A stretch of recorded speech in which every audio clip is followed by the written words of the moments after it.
Hello everyone, welcome to my channel Foster Towards Learning. Today is our fourth class जिसके अंदर हम discuss करेंगे method of GDP calculation. जिसके अंदर हम सबसे पहले समझेंगे ग्रॉस वैल्यू एडेड क्या होता है।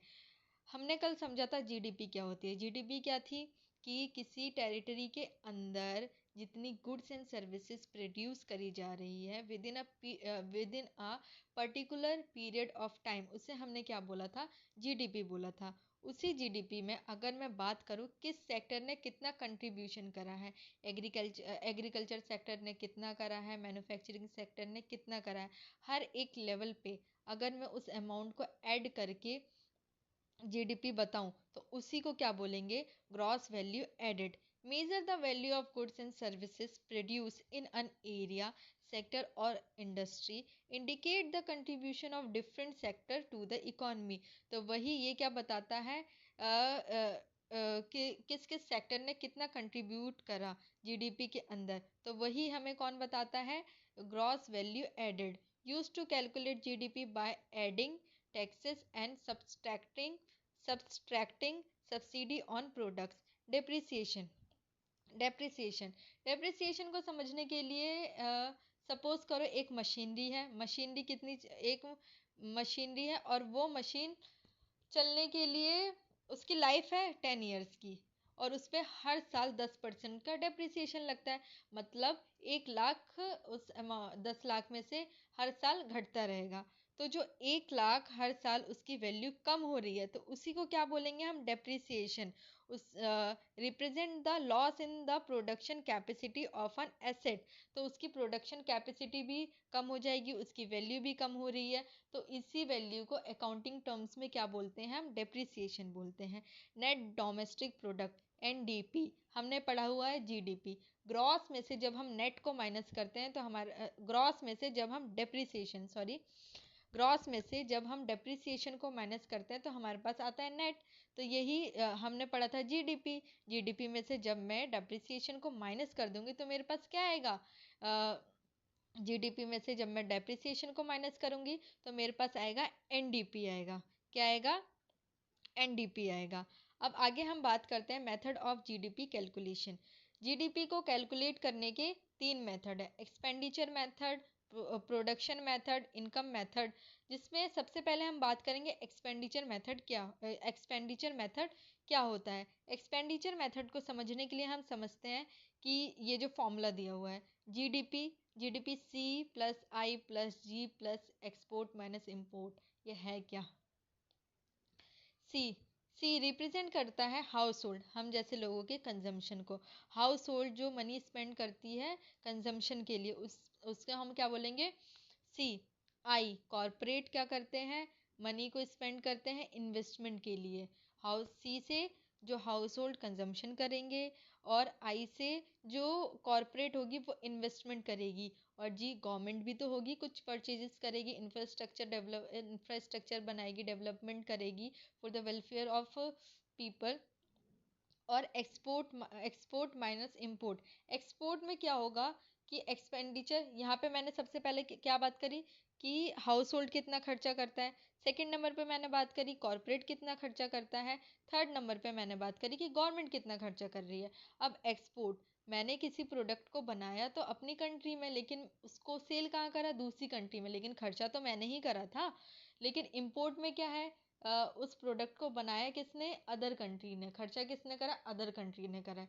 तो इसमें जो मैंने बनाया जिस प्रोडक्ट को, उसको मैं ऐड कर लूँगी, और जो प्रोडक्ट बाहर कंट्री में बना है उसको मैं लेस कर दूँगी, क्योंकि उस पर बनाने का खर्चा किसने करा है, अदर कंट्री ने। तो C consumption of household, I investment from corporate, G government purchases, export minus import. तो ये क्या है, इसके थ्रू हम क्या निकालते हैं, एक्सपेंडिचर मेथड के थ्रू हम क्या निकालते हैं, जीडीपी निकालते हैं। आगे चलते हैं प्रोडक्शन मेथड को और भी किस नाम से जाना जाता है, इसको बोलते हैं आउटपुट मेथड या फिर वैल्यू एडेड मेथड। इसको कैसे निकाला जाता है, प्रोडक्शन मतलब किसी ईयर में आपने कितना प्रोड्यूस करा। अगर मैं बोलूँ कि फाइनेंशियल ईयर 24-25 में आपने कितना प्रोड्यूस करा, तो हम क्या करेंगे कि प्रोड्यूस, तो आप बताओगे कि मेरा कुछ सामान, मैंने ये इतना सामान बेचा और कुछ सामान था जो मेरे पहले का पड़ा हुआ था, और जो मैंने इस साल बनाया वो थोड़ा सा बच गया। तो जो मैंने बेचा उसमें से जो ओपनिंग स्टॉक जो मेरा पहले का पड़ा हुआ था उससे मैं माइनस कर दूंगी और क्लोजिंग स्टॉक को ऐड कर लूंगी। मैं ओपनिंग स्टॉक को क्यों माइनस कर रही हूँ? ओपनिंग स्टॉक को मैं इसलिए माइनस कर रही हूँ क्योंकि वो मैंने इस साल नहीं बनाया, वो मैंने पिछले साल बनाया था और बेचा इस साल है।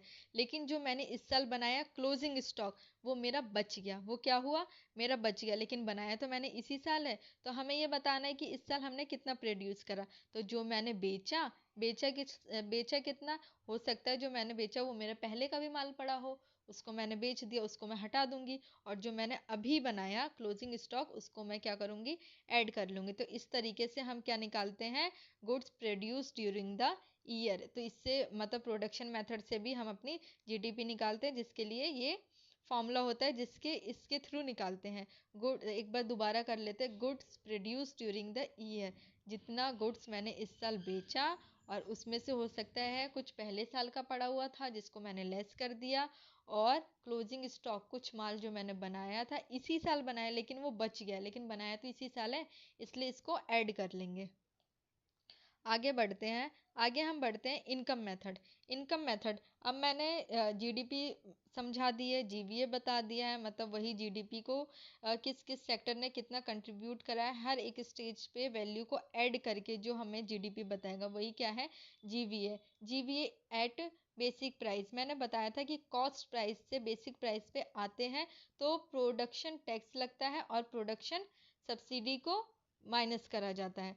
तो वही है। अब पहले तो इतनी बात क्लियर करनी है, जब मैं फैक्टर कॉस्ट से बेसिक प्राइस की तरफ आऊंगी तो प्रोडक्शन टैक्स को ऐड करूंगी और प्रोडक्शन सब्सिडी को माइनस करूंगी। बस इतनी चीज को समझो जो हमने कल की क्लास में करा था। अब आगे देखते हैं ये सीई क्या है जिसको हम ऐड कर रहे हैं। ये क्या आता है? कॉरपोरेट, जो एम्प्लॉय को कंपनसेशन देती है। कंपनसेशन किस रूप में देगी? वो सैलरी देगी, वेजेस देगी, तो उसको हम क्या कर देंगे? ऐड कर लेंगे। ये भी तो एम्प्लॉयज की इनकम है, तो हम यहाँ क्या निकाल रहे हैं? इनकम मेथड, तो हम इस अमाउंट को ऐड कर लेंगे। अब क्या है? ओएस क्या है? ऑपरेटिंग सरप्लस, मतलब कॉरपोरेट का प्रॉफिट को ऐड करेंगे, ये भी उनकी इनकम हो गई, और ये एम्प्लॉयज की इनकम हो गई, और ऑपरेटिंग सरप्लस किसकी इनकम हो गई? कॉरपोरेट की हो गई। अब आता है एम आई क्या है? एम आई क्या है? मिक्स्ड इनकम है। मिक्स्ड इनकम मतलब अनऑर्गेनाइज सेक्टर की income. Unorganise sector self employed, जो है क्या है? एक लार्ज नंबर ऑफ, मतलब हमारी कंट्री में large number of people unorganise sector में काम करते हैं। अब यहाँ क्या लिखा है? जी। जी मतलब हमें यहाँ डेप्रिसिएशन को ऐड करना पड़ेगा। तो ग्रॉस की बात करी गई है, जी जी फॉर ग्रॉस। तो अब ये डेप्रिसिएशन को ऐड करना पड़ेगा। डेप्रिसिएशन कहाँ से लाएंगे? डेप्रिसिएशन ये है हमारा C F C. C F C क्या है हमारा? Depreciation consumption of fix capital. Fix capital, जैसे मैंने मशीनरी का एग्जांपल दिया था, मशीनरी हर साल अपनी वैल्यू को खोती रहेगी, और यहाँ क्या लिखा है? कंजम्पशन ऑफ फिक्स कैपिटल, मतलब उसका कंजम्पशन हो रहा है, मतलब उसकी वैल्यू में गिरावट आ रही है। तो यही क्या है हमारा? डेप्रिसिएशन। इसमें फिर से समझते इसको। पहला सी क्या है? कंपनसेशन टू एम्प्लॉयज, सैलरी देंगे तो ये उनकी इनकम हो गई। और ये ओ एस क्या है? ऑपरेटिंग सरप्लस, मतलब प्रॉफिट, कॉरपोरेट की इनकम हो गई। मिक्स इनकम क्या है? अनऑर्गेनाइज सेक्टर की इनकम हो गई। और यहाँ पे ग्रॉस लिखा है, तो ग्रॉस मतलब मुझे डेप्रिसिएशन ऐड करना पड़ेगा, कंजम्पशन ऑफ फिक्स कैपिटल हो गया। और जैसे कि हमें पता है फैक्टर से जब हम बेसिक की तरफ आएंगे, प्रोडक्शन टैक्सेस को ऐड करेंगे और प्रोडक्शन सब्सिडी को क्या करेंगे? माइनस करेंगे। वहीं आगे बढ़ते हैं। GDP at market price. अब मैंने बेसिक के बाद मैंने मार्केट प्राइस पे आने के लिए मैंने क्या बताया था? प्रोडक्ट टैक्स को ऐड करना है और प्रोडक्ट सब्सिडी को माइनस करना है।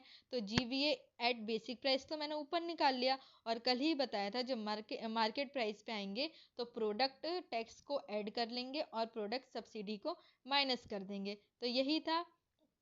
आगे एक नोट है, पढ़ते हैं उसको। In India, Currently, expenditure and production method are used to calculate GDP. India में हम कौन से मेथड यूज करते हैं? एक्सपेंडिचर मेथड और प्रोडक्शन मेथड। इंडिया में हम इनकम मेथड को यूज नहीं कर सकते। रीजन क्या है? रीजन यही है हमारा अनऑर्गेनाइज सेक्टर। अनऑर्गेनाइज सेक्टर मतलब मिक्स इनकम। हमारे इंडिया में बहुत लोग ऐसे हैं जो अनऑर्गेनाइज सेक्टर में काम करते हैं। हमारे पास उनका एडिक्वेट डाटा नहीं है, तो इसलिए हमारे पास एडिक्वेट डाटा ना होने की वजह से हम इनकम मेथड को यूज़ नहीं करते हैं। आई होप आपको आज की क्लास समझ आई होगी।